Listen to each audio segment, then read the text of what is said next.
सूचना के अधिकार कानून पर और उसको इस्तेमाल करने वाले लोगों पर प्रहार रहा है। ऑक्सीजन की कोई व्यवस्था नहीं थी, हॉस्पिटल बेड्स नहीं थे, लोगों की जान जा रही थी। अनएम्प्लॉयमेंट पे आंकड़े नहीं है, सरकार कहती है। जो सर्वे सरकार करती थी पहले कंज्यूमर एक्सपेंडिचर के ऊपर, वो बंद कर दिए गए हैं। तो सबसे बड़ा प्रहार सूचना के अधिकार पर यह है कि सरकार कह रही है हमारे पास सूचना है ही नहीं। सत्ता में आने से पहले बहुत बड़ी बड़ी बातें हुई थी और भारतीय जनता पार्टी तो पावर में ही इस प्लैंक पर आया कि हम पारदर्शिता लाएंगे, भ्रष्टाचार खत्म कर देंगे, इस देश से भ्रष्टाचार मुक्त भारत बनाएंगे। लेकिन अगर हम देखें तो हमारे देश में सबसे ज़रूरी एक तंत्र जो है भ्रष्टाचार से लड़ने का, काले धन से लड़ने का, वो रहा है सूचना का अधिकार कानून। और हमने देखा है कि किस तरीके से लगातार सूचना के अधिकार कानून पर और उसको इस्तेमाल करने वाले लोगों पर प्रहार रहा है। तो सबसे पहली बात तो आजकल हम देखते हैं कोविड का इतना ज़बरदस्त प्रहार हुआ लोगों के ऊपर, लोगों की जानें गईं।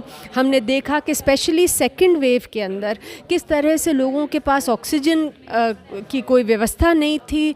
दौड़ दौड़ कर लोग अपने परिवारजन के लिए इस्तेमाल करने के लिए ऑक्सीजन सिलेंडर्स ला रहे थे, ब्लैक में ख़रीद रहे थे, हॉस्पिटल बेड्स नहीं थे, लोगों की जान जा रही थी।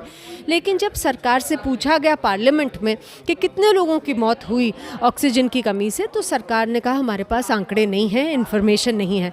वही रवैया सरकार जगह जगह पर अपना रही है। अनएम्प्लॉयमेंट पे आंकड़े नहीं है, सरकार कहती है। जो सर्वे सरकार करती थी पहले कंज्यूमर एक्सपेंडिचर के ऊपर, वो बंद कर दिए गए हैं। तो सबसे बड़ा प्रहार सूचना के अधिकार पर यह है कि सरकार कह रही है हमारे पास सूचना है ही नहीं। तो सूचना नहीं होगी तो अधिकार हम लोग का क्या रह जाएगा। दूसरी चीज़, सरकार ने 2019 में 2 साल हो गए हैं, पहली बार 2005 में जो कानून पास हुआ था सूचना का अधिकार कानून, उसे संशोधित कर दिया। और उस संशोधन में जो सूचना आयोग हैं जिनका काम होता है कि यदि सरकार लोगों को सूचना ना दे तो सरकार के अधिकारियों के ऊपर पेनल्टी लगाई जाए और सरकार को मजबूर भी कर सकती है आयोग कि आप सूचना दीजिए अगर वो देने के लायक है सूचना। तो सरकार के से जो इंडिपेंडेंट होनी चाहिए इंफॉर्मेशन कमीशन जो है, और कमिश्नर्स को आयोग में जो आयुक्त हैं नियुक्त किए जाते हैं, वो इंडिपेंडेंट तरीके से काम करेंगे, तभी ये संभव है।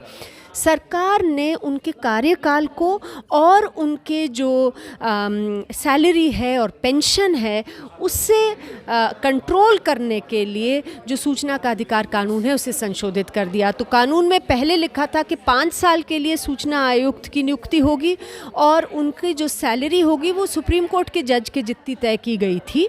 अब सरकार ने कहा है कि पेंशन, सैलरी और जो कार्यकाल है कमिश्नर्स का वो केंद्र सरकार तय करेगी। तो इसका सीधा मतलब तो ये हुआ कि एक तलवार लटक रही है कमिश्नर्स के सर पे कि अगर वो ऐसे ऑर्डर्स देते हैं जो सरकार को पसंद नहीं है तो सरकार उनकी पेंशन को अफेक्ट कर सकती है।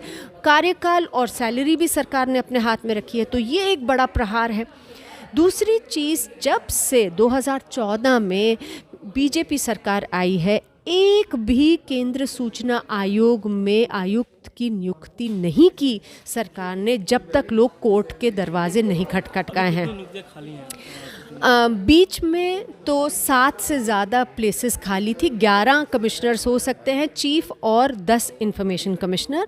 और जब तक कोर्ट सरकार को फटकार नहीं लगाता है, लोग नहीं जाते हैं कोर्ट और कोर्ट कहते हैं कि आप इमीडिएटली अपॉइंटमेंट करिए, सरकार नियुक्ति ही नहीं करती। तो आप ये सोचिए कि अगर आयोग में कोई काम करने के लिए आयुक्त ही नहीं है तो वो कहीं काम होगा ही नहीं। अगर हमें सूचना नहीं दी जाती सरकार द्वारा, हम लोग कहाँ जाएंगे?